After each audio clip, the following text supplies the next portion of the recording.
هیا ما 2 سال نجه گره که میا باران بارینش که سالی لدوره پیدا بویا کارتی کرن لسرکرت کشتوکالی زور هاتیا کرن. هر دیسان که میا آوه زور کارتی کرن لخدان کارگین درست کرنا تحین لسنور قضا آمیدیه کریه.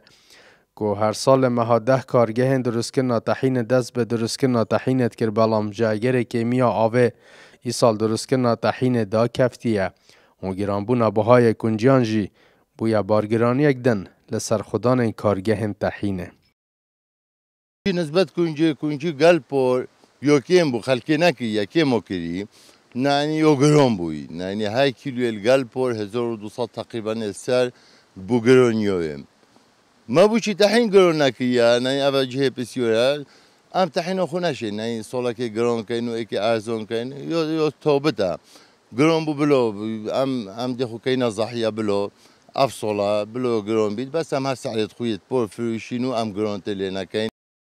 جه اگره که میا کنجان لدورا آمیدیه جوتیارن دورا سوران بر همه خون سال ده این آمیدیه و دن دیار کرن کش که سالی کارتی کرن لبر همه وانجی کریه لدورا سوران. کنجی ما دوری سر و چاوانه کنجیشی درزه یکا براستی باور ناکم کنجی اول هرچی شوینه منطقه هبه کنجیشی زور باشو کنجیشی درزه یک و رقم یکن اما نزدیکی زور نمیشه نه 7 سال به اما کنجی دینین دوری آمیدی همون روزه بارش دینین زاروه لحفته 2 زار دین یعنی زور بدوامی دین بو ایرانی والله لمنطقه ما او تقريبا باشتر ليرة او شي زوري هي اما چند سال بلين فلاعي نزدیکی 15-20 سال به فلاعي کنجیانین کنجی منطقه ما کنجیشی زور جوان و خاوین و کنجیشی لاوه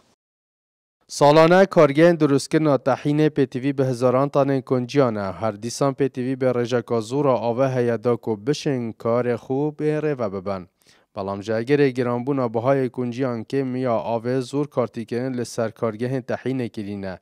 و جوتیار جی چاوره وی کت کن که رجا بارانبارین زورته لبید دا کو بشن بر همه خو زورته لب کن.